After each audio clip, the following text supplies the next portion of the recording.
At the beginning of the movie, Jaya's wife Samira is about to give birth, and the midwife Darissa has come to check on her. Later, while Jaya is waiting outside, a woman named Sarna asks him if Samira's baby is a boy or a girl. Jaya doesn't recognize her at first, but she informs him that she is his mother-in-law's sister.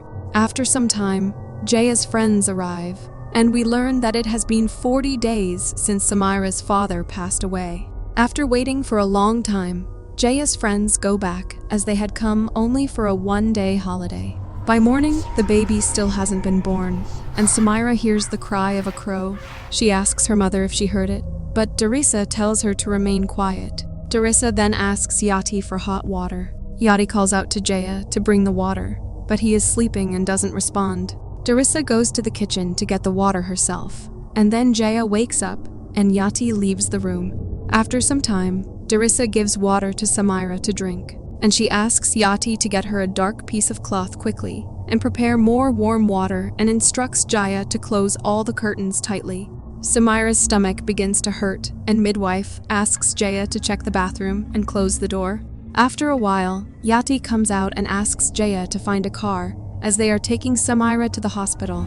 On their way to the hospital, they encounter a man with his bicycle in the middle of the road. The man moves aside and takes out his machete, but by then, Jaya has already driven past him. Shortly after, some dogs try to block their way, but Jaya continues driving and moves past them as well. As they move a little further, they see the man's bicycle again, and suddenly the car breaks down. Jaya tries to start the car, but Samira notices the man angrily approaching them. Terrified, she asks Jaya to close the windows and doors, but the man walks straight past them towards his bicycle.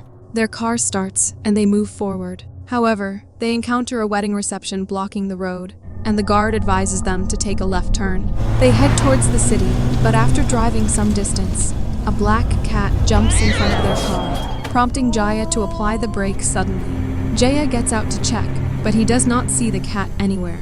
He returns to the car, and we see a demonic entity caressing Samira's stomach. Samira tells Jaya that her stomach doesn't hurt anymore.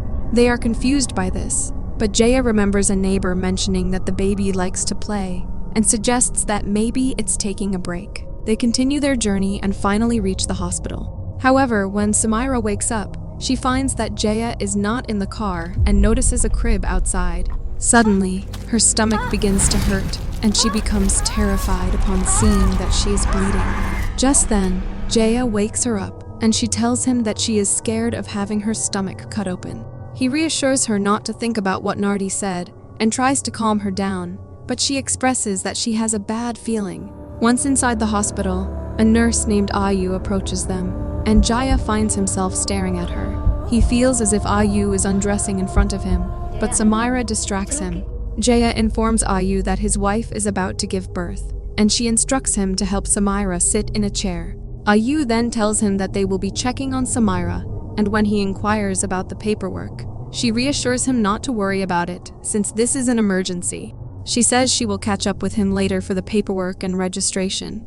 Ayu asks them to wait outside the delivery room and leaves to drop off another patient. Samira asks Jaya if he knows why they had to come to the hospital, and he replies that he doesn't know, thinking her mother and Aunt Darissa had informed her. She then questions if he is not excited about the birth of their baby. Jaya says he is excited and asks why she thinks otherwise.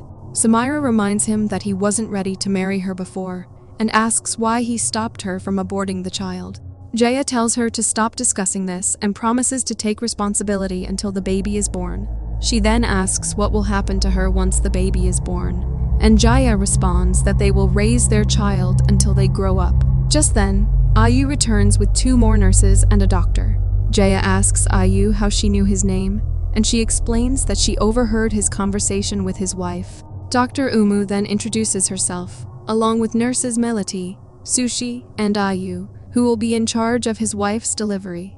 They then take Samira into the delivery room, and Ayu asks Jaya to wait outside, assuring him that his wife is in good hands with Dr. Uma. Later, Jaya texts Yati to let her know they have arrived at the hospital.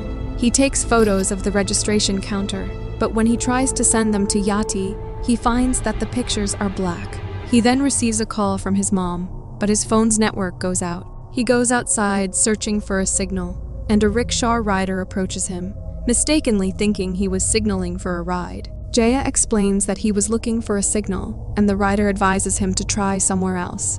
Jaya mentions that there was no signal inside either, prompting the rider to ask what he is doing here. And when Jaya tells him that his wife is in labor, the man is shocked to hear this. Meanwhile, Samira tells Ammu that she feels cold, to which Ammu explains that it is likely due to her nervousness and suggests that she try to relax. Outside, everything in the hospital lobby begins to reverse, except for Jaya, and after a while, everyone else gets stuck. Jaya notices this and finds it strange, but as soon as he looks back, everything returns to normal. Meanwhile, Samira tells Melody that she is thirsty. Melody turns around, and a glass mysteriously appears in her hands. They help Samira sit up, and she drinks from the glass, which turns out to be empty. After a while, Samira asks why everyone is staring and where her husband is, to which Ayu responds that he is busy with the paperwork. Shortly after, the nurses hold Samira tightly, and Ammu puts her hand inside Samira, causing her to scream in pain and begin bleeding. Jaya goes to the registration counter and asks the lady why he is being made to wait so long, but she does not respond. However, when he mentions that he wants to be there for his wife during childbirth, everyone suddenly looks at him, and he notices that the rest of the people are standing up and staring at him. The lady and a man then hand him forms with the words "sweet blood" written on them. Suddenly, the atmosphere in the hospital changes, and Jaya begins to hear eerie laughter that frightens him greatly. A demonic entity then appears and quickly flies away. Jaya rushes to the delivery room but finds it empty, and the next moment, he finds himself in the middle of a forest. Now, before he can grasp what is happening, he hears Samira's scream and immediately sets out to find her. Meanwhile, we see the doctor and nurses telling Samira that if it were not for them, she and her baby would have died yesterday. They are the reason she is strong enough to be here, so now they will take what they protected. Suddenly, Samira regains consciousness and gets scared seeing that she is all alone. Samira somehow manages to leave the delivery room, but finds herself repeatedly returning to the same place despite her efforts to escape. Each time she tries to move away, she ends up back at the starting point, trapped in a loop. Soon after, Samira sees the nurses standing there, and a man in white on the other side. As Dr. Umu begins to approach her, Samira decides to run towards the other side, and in the next moment, we see her stuck in the forest. Meanwhile, Jaya hears Samira calling his name and is shocked to see her perched on a tree. He immediately attempts to climb the tree but fails repeatedly, and after a while, he notices that Samira is no longer there. Suddenly, Samira appears behind Jaya and collapses, and when he tries to wake her up, she doesn't respond. Jaya attempts to move her away from the area, but he is quickly surrounded by demonic entities who tell him they have unfinished business here.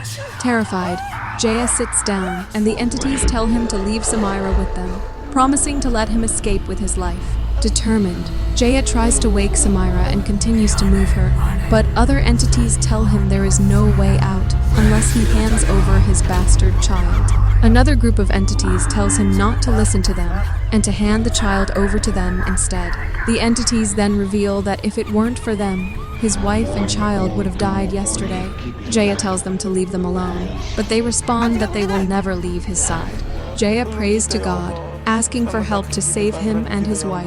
After a while, he sees the man in white and recognizes him as Samira's dad. He begins to move towards him, and suddenly a bright light appears as a car passes by, and Jaya realizes that he has reached the road. He lays Samira down on the road, and then sees Samira's mother and some women from the village searching for them.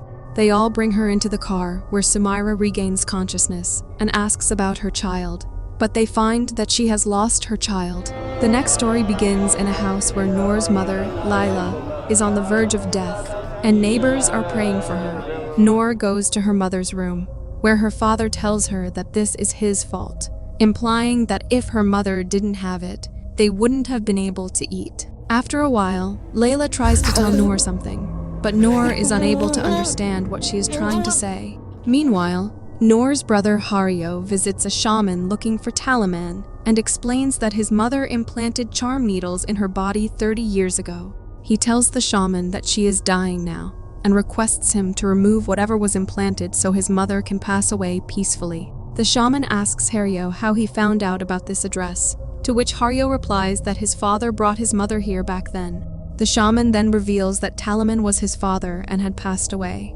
Hario insists that his mother can only pass away if the charm needles are removed and pleads for his help. The shaman agrees to help and performs a ritual, and as a result, Layla starts suffocating and screaming in pain.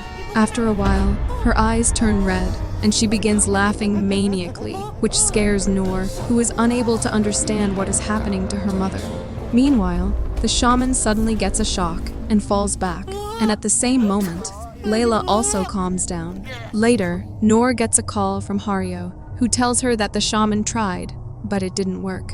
Noor suggests that he come back home and assures him that she will take care of their mom. She then goes back to her mom and puts a pillow on her face to kill her, saying she just wants her to go in peace. Layla begins to suffocate, and after a while, she stops moving.